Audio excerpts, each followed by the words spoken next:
L'Université de Sherbrooke a fait de l'éducation à l'environnement et au développement durable une de ses missions premières. Elle a élaboré des stratégies pour permettre à chaque membre de la communauté universitaire de devenir un acteur de ce développement durable. Au fil des ans, cette démarche s'est inscrite dans une volonté de répondre aux préoccupations des étudiants face aux enjeux environnementaux, comme l'explique Alain Webster, vice-recteur au développement durable. Lorsqu'on a commencé cette approche, mes collègues des autres universités me disaient avec un petit sourire, mais pourquoi réfléchir de façon spécifique à ces enjeux de développement durable, qui est une variable parmi tant d'autres? Et maintenant, en 2016, c'est devenu presque quelque chose de normal. Faut se questionner si on ne fait pas ça. C'est devenu maintenant de plus en plus acquis que lorsqu'on gère un campus universitaire, il faut non seulement gérer ses ressources naturelles comme étant quelque chose de précieux, il faut faire attention pour minimiser l'empreinte environnementale, minimiser l'impact, notamment en matière de changement climatique, puisque ça reste notre grande priorité planétaire.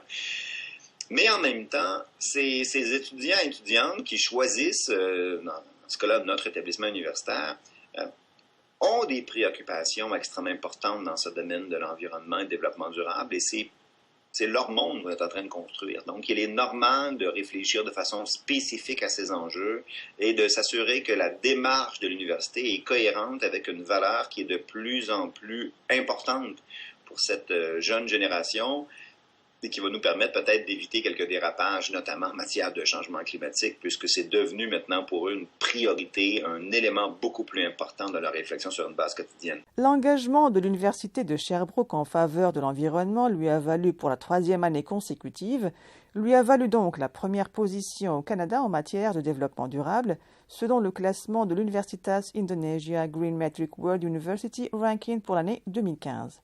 Au niveau mondial, elle s'est classée au 9e rang. Le vice-recteur au développement durable se réjouit de ce classement. Il estime que cette distinction représente une motivation pour aller de l'avant et élaborer de nouvelles stratégies. Il faut toujours faire attention avec les classements en général parce que ça dit ce que ça dit seulement, mais en même temps, il faut limiter un petit peu. Là. Ça ne signifie pas que nous n'avons plus rien à faire et que tout est réglé. On a commencé, nous, il y a un peu plus de 10 ans, à mettre en place des stratégies de développement durable en adoptant la première politique de développement durable au Québec, la première et encore la seule stratégie de libre accès au transport en commun pour les étudiants.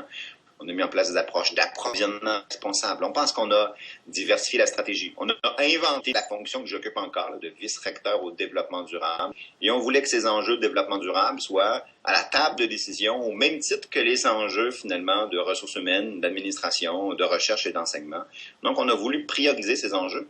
Et ce genre de classement permet de relativiser cette stratégie. C'est-à-dire, oui, on est maintenant près de même un peu plus de 400 universités à l'échelle universitaire cette année qui ont choisi de compléter cette approche, donc qui ont fait un choix politique de se dire nous devons intégrer ces notions de développement durable dans l'organisation de nos campus. C'est la raison première de faire ce type de répondre à ce type de classement. Au niveau national, l'Université de Sherbrooke a performé dans les 6 catégories de classement établies par le Green Metric Ranking. Ces domaines vont de la gestion de l'énergie et des gaz à effet de serre jusqu'à l'enseignement et la recherche en développement durable, passant par le transport durable. La performance globale de l'université s'explique par le fait que dans chacun de ces 6 secteurs, nous avons effectivement dans l'ensemble très bien performé. Je vais vous donner quelques exemples. Au niveau des matières résiduelles, on a fait le choix, là aussi avec les étudiants, de faire un ensemble d'approches très spécifiques. Là. Retirer, par exemple, tout ce qui est vaisselle à usage unique en plastique de l'ensemble des systèmes de cafétéria, de distribution alimentaire, pour introduire des produits qui sont biocompostables. Et une fois qu'on a fait ça, bien sûr qu'on a installé un composteur industriel sur le site de l'université et on récupère maintenant 100% de l'ensemble des résidus alimentaires et de ces plastiques qu'on transforme en compost sur le site de l'université et qu'on réutilise pour l'ensemble des stratégies de plantation d'arbres là, qu'on fait sur une base annuelle. Donc, on a complètement fermé cette boucle-là, ce qui nous permet de faire des gains importants en termes de gestion des matières résiduelles. Et bien sûr, pour faire le transport de ces bacs de matières compostables, on a aussi fait construire un véhicule électrique spécifique. Ça aurait été aberrant quand même d'émettre de l'énergie fossile, des gaz à effet de serre, pour transporter un produit qu'on cherchait composter et à valoriser pour réduire notamment les enjeux en matière de changement climatique. Donc, au niveau des matières résiduelles, on pense qu'on a fait des gains importants en couvrant l'ensemble de cette boucle-là. En matière de transport, on a fait la même chose. Il y a maintenant un peu plus de 10 ans, on avait des enjeux extrêmement importants en termes de stationnement. Et on s'est dit que la meilleure façon de réfléchir à ça, puisqu'après tout, on était un établissement universitaire, donc il fallait développer des approches innovantes pour faire face à différents problèmes que font face la société. C'était surtout pas de construire de nouveaux stationnements, mais de réfléchir aux enjeux de mobilité. C'était ça la problématique. Donc, amener les étudiants à opter pour d'autres modes de transport que le transport individuel en voiture pour contribuer à la lutte au changement climatique, mais également faire des gains au niveau du design du campus pour valoriser finalement des stratégies de transport plus actifs et du transport en commun. Donc, depuis 10 ans, chaque étudiant de l'Université de Sherbrooke qui est inscrit chez nous obtient un libre accès complet durant toute la période qui est sur le campus universitaire au niveau du transport en commun de l'ensemble de la ville de Sherbrooke. Et on a développé des stratégies également pour favoriser le transport interurbain auprès des employés, auprès des étudiants, pour faciliter finalement ce choix, bien sûr, de déplacement. Même chose au niveau, bien sûr, du transport en vélo, de la promotion des activités de marche. Donc, tenter d'amener les gens à modifier leur comportement en termes de mobilité pour réduire les gaz à effet de serre, c'est un grand succès. Donc, en matière d'énergie, l'université a fait des choix très spécifiques au niveau de ce qu'on appelle notre plan directeur immobilier. Faire le choix d'investir année après année en matière d'efficacité énergétique pour essentiellement réduire les émissions de gaz à effet de serre, faire des gains importants en matière, bien sûr, financière à moyen et à long terme. Et ça nous a permis d'avoir des réductions en matière de changement climatique assez significatives. L'objectif de l'université est d'atteindre une neutralité en carbone à moyen terme, une neutralité qui sera en termes absolus, donc pas seulement en termes de compensation des gaz à effet de serre, mais tenter d'aller dans un modèle où nous serons un jour 100% énergie renouvelable. Donc, ça a permis présentement de réduire les émissions de gaz à effet de serre de 19% depuis 1990, là, qui est l'année de référence.